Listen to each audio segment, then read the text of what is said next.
अस्सलाम वालेकुम dear students. मैं आपका फ़िज़िक्स टीचर नज़मुल हसन।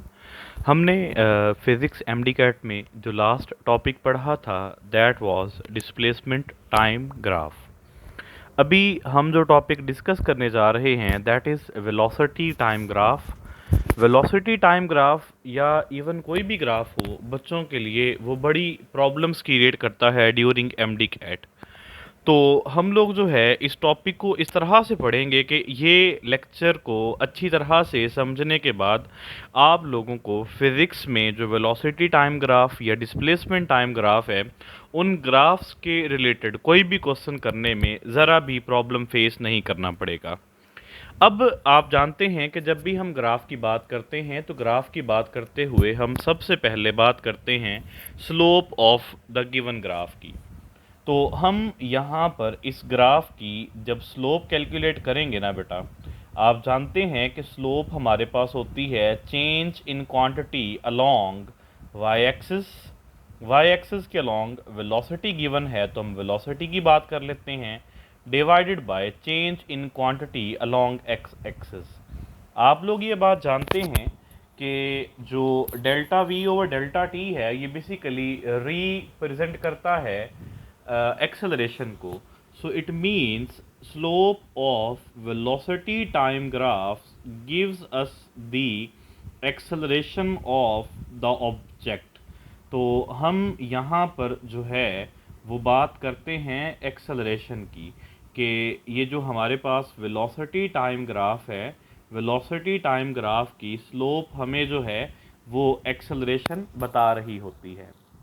अगर हम बात करें area of the velocity time graph, so हम यहाँ पर एरिया की बात करते हैं। बेटा अब ये देखिएगा कि जिस तरह लास्ट डिस्प्लेसमेंट टाइम ग्राफ में हमारे पास जो है वो राइट एंगल ट्राइंगल बन रही थी, उसी तरह से यहाँ पर भी राइट एंगल ट्राइंगल बन रही है ये जो शेप है। अब राइट एंगल ट्राइंगल का जो एरिया होता है वो 1/2 बेस इंटू हाइट होता है। बेस हमारे पास टाइम है और हाइट हमारे पास वेलोसिटी है, तो हम वेलोसिटी पहले लिख लेते हैं, टाइम बाद में लिख लेते हैं, इसमें कोई इशू नहीं है। बेटा वेलोसिटी का यूनिट होता है मीटर पर सेकंड, आप जानते हैं, जबकि टाइम का यूनिट होता है सेकंड। सेकंड और पर सेकंड आपस में कैंसल आउट होके हमारे पास क्या आ जाएगा, मीटर। और आप लोग जानते हैं कि मीटर हमारे पास डिस्टेंस का यूनिट हुआ करता है। So it means area of velocity time graph gives us the distance of moving object. So हम यहाँ से डिस्टेंस एरिया से फाइंड आउट कर सकते हैं। अब हम जो वेलोसिटी टाइम ग्राफ से काम कर सकते हैं, हम ये डिस्कस कर सकते हैं कि ऑब्जेक्ट की जो नेचर ऑफ मोशन है वो कैसी है, ऑब्जेक्ट की एक्सलरेशन क्या है, और ऑब्जेक्ट ने किसी पर्टिकुलर इंटरवल ऑफ टाइम में कितना डिस्टेंस कवर कर लिया है। ये बातें हम लोग जो है वो वेलोसिटी टाइम ग्राफ से डिस्कस कर सकते हैं। अब जैसे हम लोगों ने लास्ट लेक्चर में डिस्प्लेसमेंट टाइम ग्राफ के स्लोप्स की डिस्कशन की, इन द सेम वे हम वेलोसिटी टाइम ग्राफ की स्लोप्स की बात करेंगे। जिस तरह से हमने 5 ग्राफ वहाँ पर डिस्कस किए उसी तरह से हम यहाँ पर भी उन्हीं ग्राफ्स को रिपीट करेंगे, लेकिन वो ग्राफ्स थे डिस्प्लेसमेंट टाइम ग्राफ, ये ग्राफ होंगे वेलोसिटी टाइम ग्राफ। बेटा जी हमने जो है वो वाई एक्सिस के अलोंग वेलोसिटी लेनी है, जबकि एक्स एक्सिस के अलोंग हम लोगों ने टाइम लेना है। आप लोगों ने ये बात याद रखनी है कि बेटा टाइम हमारे पास जितने भी लिखे हुए सेकंड्स में होंगे, वेलोसिटी जो है वो मीटर पर सेकंड में हम लोगों ने लेनी है। बेटा जी यहाँ पर मैं एक हॉरिजॉन्टल लाइन ड्रॉ कर देता हूँ। अब हॉरिजॉन्टल लाइन बेटा इसमें उतार चढ़ाव है ही नहीं, इसकी डायरेक्शन वही है जो एक्स एक्सिस की डायरेक्शन है। तो एक्स एक्सिस की डायरेक्शन का मतलब ये है कि ये एक्स एक्सिस के साथ एंगल 0 डिग्री बनाएगा। तो tan 0 तो आपको पता है 0 होता है, वैसे भी हॉरिजॉन्टल लाइन की स्लोप 0 होती है, ये हम ऑलरेडी डिस्कस कर चुके हैं। सो ये जो पर्टिकुलर ग्राफ हमारे पास गिवन है, इस ग्राफ की मेरा बेटा जो स्लोप होनी है वो स्लोप किसकी इक्वल होनी है, वो स्लोप इक्वल होनी है 0 के इक्वल। अब ये वेलोसिटी टाइम ग्राफ है, वेलोसिटी टाइम ग्राफ की जो स्लोप है वो हमें क्या बताती है, एक्सेलरेशन बताती है, तो इसकी एक्सेलरेशन भी ज़ीरो है। एक्सेलरेशन ज़ीरो होने का मतलब क्या है कि इस ऑब्जेक्ट की जो वेलोसिटी है वो कांस्टेंट है, या इस ऑब्जेक्ट की वेलोसिटी में चेंज जो है वो ज़ीरो के इक्वल है, यानी कि ऑब्जेक्ट जो है वो इक्वल इंटरवल्स ऑफ टाइम में जो है वो इक्वल वेलोसिटी कवर कर रहा है, इक्वल चेंज इन वेलोसिटी नहीं है, यानी कि उसकी velocity with the passage of time जो है वो चेंज नहीं हो रही, वेलोसिटी उसकी सेम रह रही है। अगर इनिशियली 10 मीटर पर सेकंड है तो हर पॉइंट पे वो 10 मीटर पर सेकंड ही है, वेलोसिटी में कोई चेंज नहीं आ रहा। और हम इस बात से आगाह हैं कि किसी भी ऑब्जेक्ट के पास एक्सेलरेशन तब आती है जब उसकी वेलोसिटी में चेंज आए। अगर वेलोसिटी में चेंज नहीं आएगा तो फिर किसी किस्म की कोई एक्सेलरेशन मौजूद नहीं होगी। बेटा आप ये देखिएगा कि ये हमारे पास एक इंक्लाइंड लाइन है जो कि स्ट्रेट लाइन है। हम लोग ये बात ऑलरेडी डिस्कस कर चुके हैं कि बेटा हर स्ट्रेट लाइन की जो स्लोप है वो कांस्टेंट होती है। सो इट मीन्स ये जो हमारे पास ग्राफ गिवन है, इस ग्राफ की स्लोप भी क्या रहेगी बेटा, इस ग्राफ की स्लोप भी कांस्टेंट रहेगी।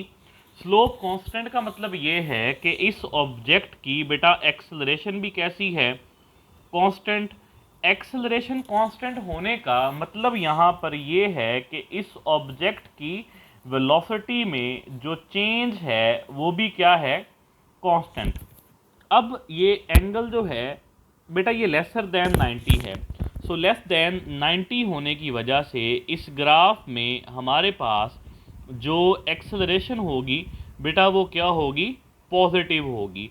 यानी कि इसमें हम ये बात करते हैं कि acceleration of the moving object is positive and it is a constant quantity. यहाँ पे एक्सेलरेशन की वैल्यू जो है वो with the passage of time change नहीं हो रही, यानी कि इक्वल इंटरवल्स ऑफ टाइम में जो ऑब्जेक्ट है वो equal change in velocity cover कर रहा है। मैंने यहाँ पे वेलोसिटी की बात नहीं की, मैंने बात की है चेंज इन वेलोसिटी की। आगे हम फर्दर और ग्राफ्स की बात करते हैं। बेटा हमारे पास नेक्स्ट एक ये ग्राफ है जिसमें हम वेलोसिटी अलोंग वाई एक्सिस लेंगे, जबकि टाइम हम लोग अलोंग एक्स एक्सिस सपोज करेंगे। बेटा जी ये ग्राफ्स आप लोग ऑलरेडी डिस्कस कर चुके हैं, जस्ट हम रिकॉल कर रहे हैं, इसके अलावा हमारा यहाँ पर कोई मकसद नहीं है। बेटा ये देखिएगा कि आप जानते हैं कि ये लाइन जो है ये वाई एक्सिस से बेंड होकर एक्स एक्सिस की तरफ जा रही है। तो इसकी स्लोप कैसी है, इसकी स्लोप आप लोग बेटा जानते हैं डिक्रीजिंग है। अगेन मैं आप लोगों को बताता चलूं, जिन बच्चों ने इंट्रोडक्शन टू ग्राफ वाला लेक्चर नहीं देखा वो देखिएगा तो आपको स्लोप इंक्रीजिंग, स्लोप डिक्रीजिंग और स्लोप कांस्टेंट का आइडिया हो जाएगा। इसकी स्लोप डिक्रीजिंग है बट पॉजिटिव है। स्लोप डिक्रीजिंग होने की वजह से इसकी बेटा एक्सेलरेशन भी कैसी होगी, डिक्रीजिंग। अगर एक्सेलरेशन डिक्रीज हो रही है तो फिर इसकी वेलोसिटी में चेंज भी क्या हो रहा होगा, डिक्रीज हो रहा होगा, बट ये कैसा है, पॉजिटिव। इन सारे केसेस में इस ऑब्जेक्ट की बेटा वेलोसिटी डिक्रीज नहीं कर रही, वेलोसिटी क्या कर रही है, इंक्रीज कर रही है, वेलोसिटी में चेंज डिक्रीज कर रहा है। अब आपको अगर इस बात का ना पता हो कि वेलोसिटी इंक्रीज करने से चेंज इन वेलोसिटी कैसे डिक्रीज कर सकती है, तो इसके लिए हम लोगों ने एक लेक्चर अपलोड किया हुआ है एक्सेलरेशन का, तो वहाँ पे ऐसा बताया हुआ है कि कहाँ पे चेंज इन वेलोसिटी कांस्टेंट है, कहाँ पे चेंज इन वेलोसिटी कम हो रहा है, कहाँ पर चेंज इन वेलोसिटी बढ़ रहा है, और इन तीनों केसेस में वेलोसिटी की वैल्यू इंक्रीज हो रही होती है। आप ग्राफ से भी देखें तो वाई एक्सिस की वैल्यू किसी भी जगह पर कम नहीं हो रही, वाई एक्सिस की वैल्यू हमेशा जो है वो बढ़ रही है, लेकिन पहले उसका चेंज ज्यादा आ रहा है, बाद में इंक्रीज कम है विद रिस्पेक्ट टू टाइम। इसके बाद बेटा हम एक और ग्राफ डिस्कस करते हैं, और इस ग्राफ में हम देखेंगे कि एक्सेलरेशन का या वेलोसिटी टाइम ग्राफ की स्लोप का ट्रेंड क्या है। बेटा ये time along x axis, velocity along y axis. तो हम यहाँ पर जो है इस ग्राफ को ड्रॉ करते हैं। बेटा ये देखें, ये जो लाइन है ना, ये x से y की तरफ बेंड हो रही है, तो इसकी स्लोप जो है आप जानते हैं वो इंक्रीजिंग है, बट इसके बावजूद मैं वेलोसिटी की बात करता चलूं, वेलोसिटी बेटा इसकी बढ़ रही है।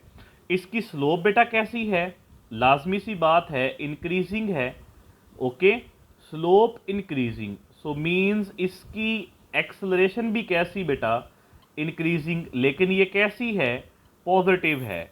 अगर एक्सेलरेशन इसकी इंक्रीजिंग है तो फिर चेंज इन वेलोसिटी भी कैसी होगी बेटा, इंक्रीजिंग होगी। ये हमें इस ग्राफ के बारे में आइडिया मिलता है। इसके बाद अगर हम एक और ग्राफ डिस्कस करें जो हमने लास्ट लेक्चर में आखिरी ग्राफ के तौर पर डिस्कस किया बेटा जी, अब हम यहाँ पर जो है एक स्ट्रेट लाइन लेते हैं, लेकिन उस स्ट्रेट लाइन में हम ये बात करते हैं कि उसका जो एंगल है ना हॉरिजॉन्टल के साथ वो 90 डिग्री से ज़्यादा है। लेट्स सपोज मैं यहाँ पर एक लाइन ड्रॉ कर लेता हूँ बेटा, ये स्ट्रेट लाइन है लेकिन इसका एंगल 90 डिग्री से ज़्यादा है विद एक्स एक्सिस, सो इसकी स्लोप नेगेटिव होगी। अब कुछ बच्चे सोचते हैं कि सर इसका एंगल जो है वो 90 डिग्री से कैसे ज़्यादा है, ये हमें समझ नहीं आ रही, काइंडली ये बता दीजिएगा। बेटा जी ये एक्स एक्सिस है ना टाइम वाला, आप इसको सपोज कर ले कि यहाँ से उठा के आप इसको यहाँ पे ड्रॉ कर दें। अब ये देखें ये एंगल बन रहा है, ये एंगल 90 से ज़्यादा है, ये इसको यहाँ पे ड्रॉ कर दे, ये एंगल बन रहा है, ये भी एंगल 90 से ज़्यादा है, लेकिन दोनों जगहों पे एंगल का मैग्नीट्यूड या एंगल की वैल्यू सेम है। सो इसका मतलब ये हुआ कि इस ग्राफ की स्लोप तो कांस्टेंट होगी, इस ग्राफ की बेटा स्लोप क्या होगी, कांस्टेंट होगी, लेकिन स्लोप कैसी होगी बेटा, नेगेटिव होगी। अब ये है वेलोसिटी टाइम ग्राफ। आप जानते हैं कि वेलोसिटी टाइम ग्राफ की स्लोप आप लोगों को जो है वो एक्सेलरेशन बताती है। अगर इसकी स्लोप कांस्टेंट है तो इट मींस इसकी एक्सेलरेशन भी कांस्टेंट है बट नेगेटिव। मैं इस ग्राफ के बारे में जो आप लोगों के साथ इंफॉर्मेशन शेयर करने लगा हूं वो यहाँ पे लिखने लगा हूं। तो बेटा ये जो हमारे पास लास्ट ग्राफ है, इस लास्ट ग्राफ की बेटा जो स्लोप है ना वो कैसी है बेटा, स्लोप इसकी कांस्टेंट है और कांस्टेंट होने के साथ साथ नेगेटिव है। सो इसकी एक्सेलरेशन भी कैसी रहेगी, इसकी एक्सेलरेशन भी कांस्टेंट रहेगी बट नेगेटिव रहेगी। इसकी बेटा वेलोसिटी में चेंज भी कैसा होगा, इसकी वेलोसिटी में चेंज भी कांस्टेंट लेकिन नेगेटिव, और with the passage of time इसकी वेलोसिटी जो है वो क्या कर रही है, डिक्रीज कर रही है। ये देखें वाई एक्सिस में इसकी वेलोसिटी कम हो रही है। सो वाई एक्सिस में इसकी वेलोसिटी कम होने की वजह से हम ये कहते हैं कि इसकी एक्सेलरेशन नेगेटिव है। एक ग्राफ में आप लोगों को और बताता हूं और उस ग्राफ से हम उसमें देखते हैं कि क्या पॉसिबिलिटीज़ हैं। बेटा ये टाइम और ये वेलोसिटी, अब हमें ना एक वर्टिकल लाइन दी गई है। अब इस वर्टिकल लाइन का बेटा मतलब क्या है, वर्टिकल लाइन का मतलब ये है कि एक्स एक्सिस के अलोंग जो क्वांटिटी है ना उसमें चेंज नहीं आ रहा, जबकि वाई एक्सिस के अलोंग जो क्वांटिटी उसमें चेंज आ रहा है। मतलब टाइम में चेंज नहीं आ रहा, सिर्फ और सिर्फ वेलोसिटी में चेंज आ रहा है। तो इसकी स्लोप जो है हमने पढ़ा था इनफाइनाइट होती है। सो इसकी स्लोप जो है बेटा वो किसके इक्वल होगी, that would be equals to infinite. और अगर इसकी स्लोप इनफाइनाइट है तो बेटा जी अब यहाँ पे फिर एक्सेलरेशन भी क्या होगी, इनफाइनाइट। इसका मतलब क्या है कि टाइम यहाँ पे रुक गया है, टाइम में चेंज ही नहीं आ रही बेटा, इसका ये मतलब है। सो ये हमारे पास कुछ ग्राफ्स हैं जिनके बारे में हमसे पूछा जा सकता है कि आप किस तरह से इनको एलैबोरेट कर सकते हैं। नेक्स्ट हम कुछ क्वेश्चंस डिस्कस करते हैं और क्वेश्चंस के साथ साथ हम जो है उसमें उनको सॉल्व भी कर रहे होंगे साथ साथ। बेटा जी ये क्वेश्चन गिवन है, इसमें कहा गया है कि हमारे पास दो ग्राफ्स हैं, वेलोसिटी टाइम ग्राफ, और एक एंगल 30 डिग्री बना रहा है हॉरिजॉन्टल यानी कि टाइम एक्सिस के साथ, और दूसरा 30 डिग्री बना रहा है वर्टिकल यानी कि वेलोसिटी एक्सिस के साथ। तो आप लोगों ने इसमें हमें जो है वो एक्सेलरेशन की रेशो फाइंड करके देनी है। ये वही क्वेश्चन है जो हम लोगों ने डिस्प्लेसमेंट टाइम ग्राफ में भी डिस्कस किया था, इसी को हम वेलोसिटी टाइम ग्राफ के लिए भी डिस्कस कर सकते हैं। तो A1 हमारे पास किसके इक्वल होगा, tan थीटा 1, A2 किसके इक्वल होगा, that will be equals to tan theta 2। अब थीटा वन बेटा हम जानते हैं कि हमारे पास जो है वो 30 डिग्री है। अब थीटा टू किसके इक्वल है बेटा, वो तो हमें 30 डिग्री नज़र आ रहा है, लेकिन हमारा मसला क्या है कि हमने वो टाइम एक्सिस से एंगल लेना है, तो वो कितना होगा 60 डिग्री। तो यहाँ पर हम लिखेंगे टेंजेंट 60 डिग्री। बेटा जी टेंजेंट 30 डिग्री होता है 1/√3, जबकि टेंजेंट 60 डिग्री होता है √3। अब √3 जो है वो नीचे आके √3 से मल्टीप्लाई हो जाएगा, जिसकी वजह से इसकी वैल्यू बन जाएगी √3 का स्क्वायर स्क्वायर से कैंसिल आउट हो जाएगा, तो 1/3 इसका आंसर बन जाएगा। और आप जानते हैं चूंकि ये एक्सेलरेशन दोनों हैं, यानी कि सेम क्वांटिटीज़ की रेशो है, तो सेम क्वांटिटीज़ की रेशो होने की वजह से इसका कोई यूनिट नहीं होगा। ये बेटा हमारे पास जो है वो यूनिट लेस क्वांटिटी होगी। हम जो है लास्ट जो है अभी डिस्कस किया लास्ट मिनट्स में कुछ कि हमने ये कहा कि वेलोसिटी टाइम ग्राफ का जो एरिया है ना वो हमें बताता है distance covered of the moving object. तो हम यहाँ पे डिस्टेंस कवर्ड फाइंड करते हैं, उसके रिलेटेड एक क्वेश्चन डिस्कस करेंगे, देन हम अपने लेक्चर को वाइंड अप करेंगे। बेटा जी आप सपोज कीजिएगा कि आप लोगों के पास ये एक वेलोसिटी टाइम ग्राफ है जिसमें आप लोगों को टाइम सेकंड्स में गिवन है और वेलोसिटी किस में गिवन है बेटा, मीटर पर सेकंड में गिवन है। एक ऑब्जेक्ट है जो कुछ इस तरह से मूवमेंट करता है और मूवमेंट करते हुए इस पॉइंट पे आता है और इस पॉइंट से वो वापस इस पॉइंट पे आ जाता है। बेटा जी ये हमारे पास ज़ीरो है टाइम, इसी तरह से ये हमारे पास 5 सेकंड्स हैं, ये हमारे पास बेटा 15 सेकंड्स टाइम है, ये 20 सेकंड्स है और ये हमारे पास जो है वो 10 सेकंड्स टाइम है। इसमें अब डिफरेंट क्वेश्चंस बन सकते हैं। डिफरेंट क्वेश्चंस कौन कौन से हैं, मैं वन बाय वन उन क्वेश्चंस को आप लोगों के सामने लिखता हूँ। बेटा जी फर्स्ट क्वेश्चन ये है डिस्टेंस, मैं डिस्टेंस की जगह पे सिर्फ एस लिख रहा हूँ, डिस्टेंस विद इंक्रीजिंग वेलोसिटी।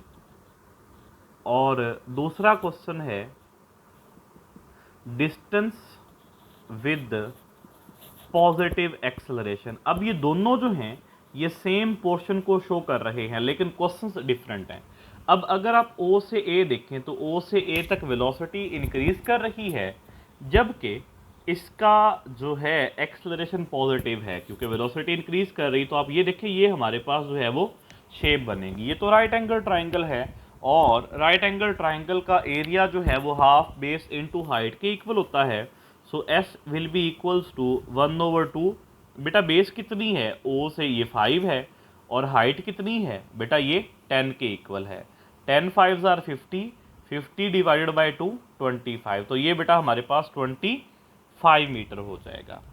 इसके बाद नेक्स्ट इसमें से क्वेश्चन क्या बन सकता है, इसमें से जो थर्ड क्वेश्चन है वो ये बन सकता है डिस्टेंस विद यूनिफॉर्म वेलोसिटी या कांस्टेंट वेलोसिटी। और उसके बाद फोर्थ क्वेश्चन क्या है, डिस्टेंस विद ज़ीरो एक्सेलरेशन। बेटा देखिए ना कि जब आप A से B जाएंगे तो A से B जाते हुए वेलोसिटी तो चेंज नहीं हो रही ना, वेलोसिटी चेंज नहीं हो रही तो इसका मतलब वेलोसिटी कांस्टेंट है। और जब वेलोसिटी ही चेंज नहीं होगी तो फिर एक्सेलरेशन किसके इक्वल होगी, ज़ीरो के इक्वल। इसका मतलब A से B तक जो पोर्शन है वो यूनिफॉर्म कांस्टेंट वेलोसिटी या ज़ीरो एक्सेलरेशन को शो करती है। ये तो हमारे पास रेक्टेंगल या स्क्वायर टाइप बन रहा है, तो ये इसकी बेस कितनी है 10 और हाइट कितनी है 10, तो इनको आपस में मल्टीप्लाई कर दें तो आपके पास ये डिस्टेंस आ जाएगा 10 multiplied by 10 that is equals to 100 metre. तो ये हमारे पास यूनिफॉर्म वेलोसिटी या ज़ीरो एक्सेलरेशन के साथ डिस्टेंस कवर्ड आ गया। इसके बाद हम जो है वो आगे डिस्कशन करते हैं, इसमें से नेक्स्ट क्वेश्चन क्या पूछा जा सकता है और उन क्वेश्चंस के बाद हम जो है इसका एक लास्ट क्वेश्चन भी डिस्कस करेंगे। टोटल 7 क्वेश्चंस इसमें से हम डिस्कस कर सकते हैं। बेटा जी फिफ्थ क्वेश्चन इसमें ये है डिस्टेंस विद डिक्रीजिंग वेलोसिटी के जब वेलोसिटी डिक्रीज कर रही हो तब आपने बताना है कि डिस्टेंस कितना है या सिक्स्थ क्वेश्चन है डिस्टेंस विद नेगेटिव एक्सेलरेशन के, नेगेटिव एक्सेलरेशन के साथ कितना डिस्टेंस है ये आप लोगों ने बताना है। अब देखें बेटा जी, ए से बी तक वेलोसिटी कांस्टेंट थी और अगर आप बी से सी देखें तो इसमें तो वेलोसिटी कम हो रही है, नीचे की तरफ आ रही है। सो बी से सी वेलोसिटी चूंकि कम हो रही है तो इसका मतलब ये फिफ्थ वाला तो बी से सी बनता है। और एक्सेलरेशन नेगेटिव, मेरा बेटा एक्सेलरेशन नेगेटिव कब होती है? जब वेलोसिटी डिक्रीज करती है। तो इसका मतलब ये तो बी से सी वाला पोर्शन बनता है और ये फिर वही हमारे पास राइट एंगल ट्राइंगल, और राइट एंगल ट्राइंगल का फिर हमारे पास एरिया किसके इक्वल, हाफ बेस 15 से 20, ये वाली तो 15 से 20 तो 5 बन रहा है 5, और हाइट अभी भी 10 है तो 10 5s आर 50, 50 को 2 से मल्टीप्लाई करेंगे तो 25 मीटर आ जाएगा। इसको आप S1 कह लें, इसको S2 कह लें, इसको आप S3 कह लें। और अगर आपसे वो एक और क्वेश्चन पूछें कि इसमें बॉडी ने टोटल डिस्टेंस कितना कवर किया है, तो हम यहाँ पर जो है वो टोटल डिस्टेंस भी बताए देते हैं कि टोटल डिस्टेंस किस तरह से हम फाइंड कर सकते हैं। टोटल डिस्टेंस के लिए जितने भी डिस्टेंस हमने फाइंड किए हैं तमाम को ऐड कर देंगे, यानी कि total distance S is equals to S1 plus S2 plus S3। बेटा जी S1 हमारे पास 25 मीटर है, S2 हमारे पास 100 मीटर है और S3 भी हमारे पास 25 मीटर है। तो जब इन तीनों को ऐड करेंगे तो हमारे पास जो रिजल्ट आ जाएगा वो 150 मीटर बन जाएगा। अब ये बेटा जो शेप है ना, ये बेसिकली शेप है ट्रेपेजियम। ट्रेपेजियम के एरिया को डायरेक्टली फाइंड करने के लिए भी हमारे पास एक फॉर्मूला होता है। आपका काम अब ये है कि आपने एरिया ऑफ ट्रेपेजियम का फॉर्मूला यूज करते हुए distance covered by the object in this given graph find करना है, और वो आपने देखना है कि 150 मीटर उसका आंसर आ रहा है या नहीं आ रहा। बेटा वेलोसिटी टाइम ग्राफ के लेक्चर में इतना इनफ है, इसके बेशुमार क्वेश्चंस हैं जो हम डिस्कस कर सकते हैं। आपका इसके रिलेटेड कोई भी क्वेश्चन हो किसी किस्म का भी, आप मुझसे पूछ सकते हैं कमेंट सेक्शन में। अगर आपको कन्फ्यूजन हो तो लाजमी आप पूछिएगा। थैंक यू सो मच बच्चों, अल्लाह हाफिज़।